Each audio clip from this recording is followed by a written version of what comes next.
میں ہوں اختر صدیقی اور آپ دیکھ رہے ہیں اپنا من پسند چینل۔ اور جب سے پاکستان معرض وجود میں آیا ہے، یہ اس وقت سے دشمنوں کی نظروں میں کھٹک رہا ہے۔ اور 1965 کی جنگ ہو، 1971 کا المیہ ہو اور سقوط ڈھاکہ ہو، یا پھر کارگل کا میدان ہو، ہر جگہ دشمن کوشاں ہے کہ کسی طرح اس مملکت خداداد کو، اسلامی نظریے کے تحت قائم ہونے والی اس مملکت کو کھوکھلا کیا جائے۔ اور ایسے میں جو سب سے اہم کردار اگر کوئی ادا کر سکتا ہے تو وہ میڈیا کا کردار ہے۔ اب سوشل میڈیا بھی اس میں کافی ترقی کر چکا ہے، اور سوشل میڈیا پہ بھی ایک طوفان برپا ہے کہ ایک نام نہاد صحافی نے میرے ملک کے اہم ترین قومی اداروں کے خلاف جو زہر اگلا ہے، اور جس طریقے سے اس نے ان کو بدنام کرنے کی کوشش کی ہے۔ اور میں بڑے عرصے سے، کم و بیش 20 سال سے سپریم کورٹ کی رپورٹنگ کر رہا ہوں، اور میں یہ سمجھتا ہوں کہ اگر یہ قومی ادارے نہ ہوتے تو آج میرا وجود بھی نہ ہوتا۔ حامد میر نے اسد طور کے مظاہرے کے دوران جو نشتر چھوڑے ہیں اور جو نام نہاد جو ہے تقریر کی ہے، اور جس طریقے سے انہوں نے زہر اگلا ہے قومی اداروں کے خلاف، میں بطور صحافی اس کی پرزور مذمت کرتا ہوں۔ اور ایسے صحافیوں کے خلاف جو ملک دشمن عناصر کو تقویت دیتے ہیں، اور نواز شریف جیسے کرپٹ شخصیت کے بیانیے کو تقویت دینے کے لیے پیسہ لے کر بولتے ہیں۔ اور مجھے یاد ہے کہ جب یہ اوصاف میں کام کرتے تھے، اور اس وقت سے اور اب کے ان کے جو ہے رہائش اور طرز رہائش کو دیکھیں تو آپ کو نمایاں فرق نظر آئے گا کہ ان کے پاس پیسہ کہاں سے آیا۔ یہ نام نہاد صحافی جو آج بڑے بنے ہوئے ہیں، انہوں نے کبھی بجلی کا بل نہیں دیا، کبھی گیس کا بل نہیں دیا، کبھی پانی کا بل نہیں دیا۔ یہ بڑی بڑی فیسیں کھا جاتے ہیں، بڑے بڑے معاملات کھا جاتے ہیں، اور ان کو شرم ہی نہیں آتی کہ قومی اداروں کے خلاف وہ اس طرح بات کرتے ہیں۔ آپ کے پاس کیا ثبوت ہے کہ ISI نے اسد طور کے گھر بندے بھیجے تھے؟ آپ کو کیا الہام ہوتا ہے؟ آپ کو کیسے پتا کہ فوج ہر اس کام میں ملوث ہے؟ کیا آپ کو نظر نہیں آتا کہ آپ اپنے ملک کی سالمیت کے ساتھ کھیل رہے ہیں؟ آپ ملک کے ساتھ کیا کر رہے ہیں؟ آپ کس کو خوش کر رہے ہیں؟ انڈیا کو خوش کر رہے ہیں۔ اور یہ یقین رکھیں، اور یہ آج جو آپ بول رہے ہیں، آپ نے فوج کے خلاف بھی زبان بہت زیادہ کھلے حساب سے آپ نے بات کی، اداروں کے خلاف آپ نے بات کی، آپ نے پرویز مشرف کے خلاف بات کی، آپ نے بہت سارے ایسے قومی رہنماؤں اور قومی اداروں کے خلاف بات کی ہے جو آپ کو زیب نہیں دیتی۔ اور اسی وجہ سے شاید کسی محب وطن نے آپ کو کراچی میں بھی جو ہے وہ گولیاں ماری تھیں، اور آپ قسمت سے بچ گئے، اور اب پھر آپ کی وہی لے جائے وہی انداز ہے۔ اب آپ سمجھ نہیں آتی کہ آپ دشمن عناصر کے ساتھ کیا ان کو کیا پیغام دینا چاہتے ہیں۔ آپ کو کیا پتا کہ میری فوج کے ٹینک زنگلود ہو چکے ہیں؟ آپ کو کیسے پتا؟ آپ کیا وہاں پہ گولہ رکھنے کا کام کرتے ہیں؟ آپ کو کیا پتا کہ آپ ان ٹینکوں کے ڈرائیور ہیں؟ آپ کو کیسے پتا کہ انڈیا کی فوج میرے ملک کی فوج سے زیادہ طاقتور ہے؟ کیا آپ ان کے راکٹ لانچر چلاتے رہے ہیں، یا ان کے میزائل چلاتے رہے ہیں، یا ان کے میزائل ہیڈ پہ کھڑے ہو کے آپ ٹیسٹنگ کرتے رہے ہیں؟ آپ کو کیسے معلوم؟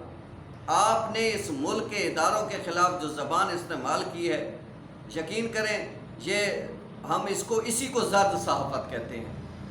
یہی زرد صحافت ہے جس نے ہمارے ملک کو نقصان پہنچایا ہے، اور وہ نقصان چاہے 1971 کا سقوط ڈھاکہ ہو، اور یہ حامد میر کو اپنے والد صاحب بھول گئے ہیں، یہ انہی کے والد تھے کہ جنہوں نے 1971 میں بھی میرے ملک کے خلاف زہر اگلا تھا، میرے ملک کے اداروں کے خلاف زہر اگلا تھا۔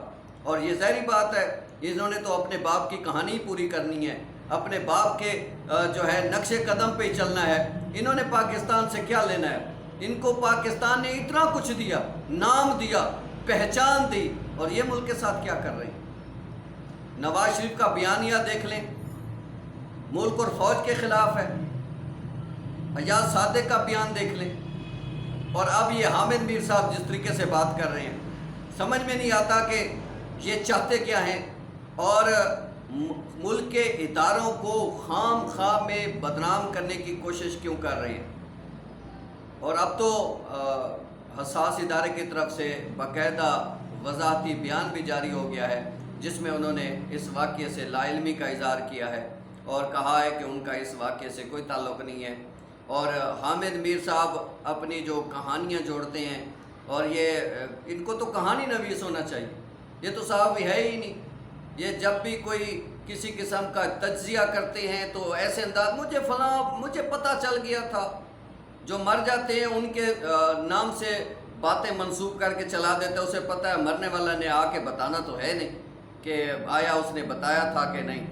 ایسے میں یہ اب اسد طور کا واقعہ ہو، ظاہری بات ہے کچھ تو ہے جس کی وجہ سے اسد طور کے ساتھ یہ ہوا ہے۔ ضروری تو نہیں ہے کہ اس کے فوج کے حوالے سے کوئی بیان پہ کوئی ایسی بات ہوئی ہو، قومی اداروں نے اس کے خلاف کارروائی کی ہو، ان کا اپنا کردار بھی تو کچھ ہو سکتا ہے، کوئی فرشتہ تھوڑی ہوتا ہے، اور حامد میر خود بھی کوئی فرشتہ تھوڑی ہیں۔ میں ان کی بہت ساری ایسی ویڈیوز دیکھ چکا ہوں جو کیمرے سے ہٹ کے بنی ہوئی ہیں، اور جب پروگرام سے پہلے جس طریقے سے یہ مذاق کرتے ہیں اور ان کا جو انداز ہوتا ہے وہ بھی سب جانتے ہیں۔ اور میں صدیق جان صاحب کو اپریشیٹ کرتا ہوں کہ جو اس اتنے بڑے جو ہے کرپٹ مافیا کے خلاف، اس زر صحافت کے خلاف اپنا کردار ادا کر رہے ہیں، میں انہیں سلام پیش کرتا ہوں۔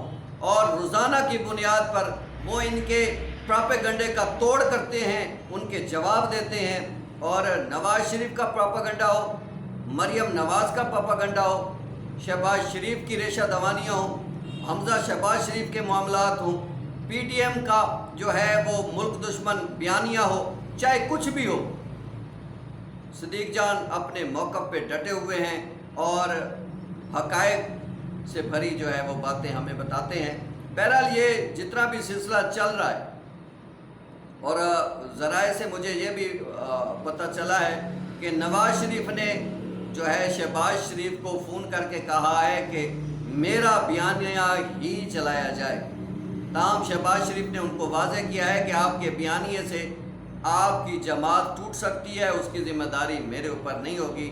ابھی معاملات اور بھی کافی بڑھیں گے، اور ذرائع نے یہ بھی بتایا ہے کہ نواز شریف کی کوشش ہے کہ کسی طرح مریم نواز کو اوپر لایا جائے اور میاں شہباز شریف کو مائنس کیا جائے۔ اور کیونکہ اگر میاں شہباز شریف اوپر آ گئے تو پھر نون لیگ کا جو بیانیہ ہے وہ پیچھے ہو جائے گا، اور میاں نواز شریف جو فوج دشمن پالیسیوں پہ گامزن ہے اس کا توڑ ہو جائے گا۔ اس لیے نواز شریف کی کوشش ہے کہ میاں شہباز شریف اس کے طرز عمل پر چلیں اور قومی اداروں کو اسی طرح آڑے ہاتھوں لیں۔ اور دوسری طرف پیپلز پارٹی اور اے این پی نے بھی پی ڈی ایم کے خلاف جس طریقے سے سخت رد عمل دیا ہے، اس سے یہ بھی کلیئر ہو گیا ہے کہ ان کو نون لیگ کے اصل عزائم سے آگاہی ہو گئی ہے۔ انہیں پتہ چل گیا ہے کہ نون لیگ جو ہے اور جے یو آئی فے، ان کا اصل ایجنڈا کیا ہے، وہ ملک دشمن ایجنڈا جان چکے ہیں، اس لیے وہ ان سے دور ہوئے ہیں۔ اور آنے والے دنوں میں تحریک انصاف کی حکومت جس طریقے سے ان کو ہر طریقے سے ناکام کرتی آ رہی ہے، آگے بھی ناکام کرے گی۔